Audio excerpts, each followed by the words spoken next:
Patuloy na pinaghahanda ang publiko dahil sa posibilidad na masundan pa ang pagsabog ng Bulkang Kanlaon kaninang umaga.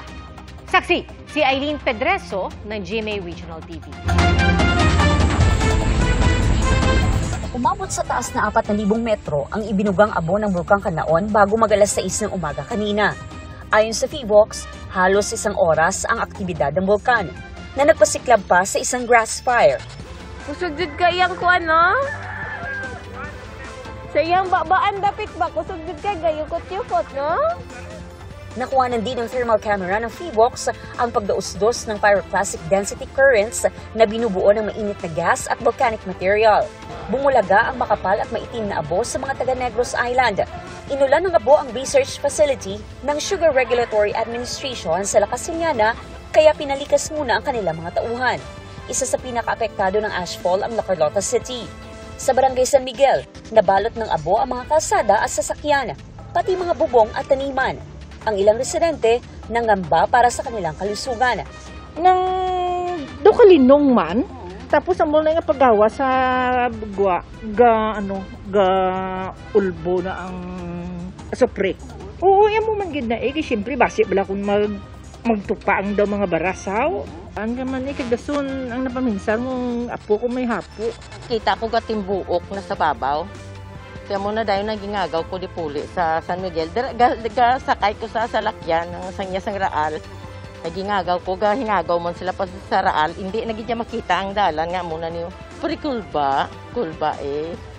Pero nagano lang nga hindi man siya maglupok kay sungaw mo lang na mo galing kay ang amon delikado lang ang asupre. Tapos tisubong kinanglan gid kami tubig.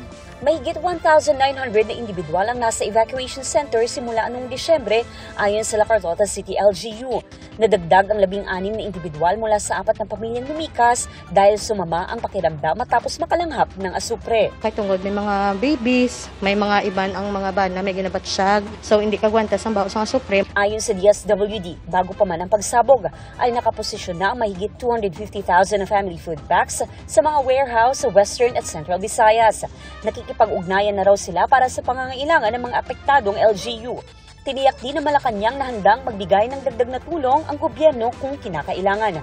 Hindi pa inaalis ng PHIVOX ang Alert Level 3 sa Bulkang Kanlaon. Patuloy na pinaghahanda ang mga otoridad at publiko dahil posibleng masundan ang explosive eruption na maaaring magdulot ng lava flow.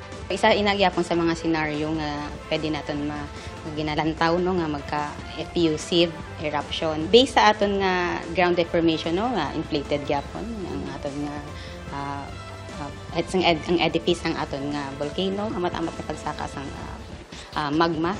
Pinagbabawal pa rin ang pagpasok sa 6-kilometer radius ng bulkan at paglipad ng mga sasakyang panghimpapawid malapit sa crater. Bagaman may mga inilikas na, nagpaalala ang Office of Civil Defense na manatiling alerto. Pinayuhan din nila ang mga residente na magsuot ng goggles o takpan ang bibig ng basang tela kontra ashfall. Ang GMA Kapuso Foundation naman nakatakdang magtungo sa susunod na araw para maghatid ng tulong sa mga apektado ng pagputok ng Bulkang Kanlaon. Para sa GMA Integrated News, ako sa Eileen Pedreso ng GMA Regional TV, ang inyong saksi. Mga kapuso, maging una sa saksi. Mag-subscribe sa GMA Integrated News sa YouTube para sa iba't ibang balita.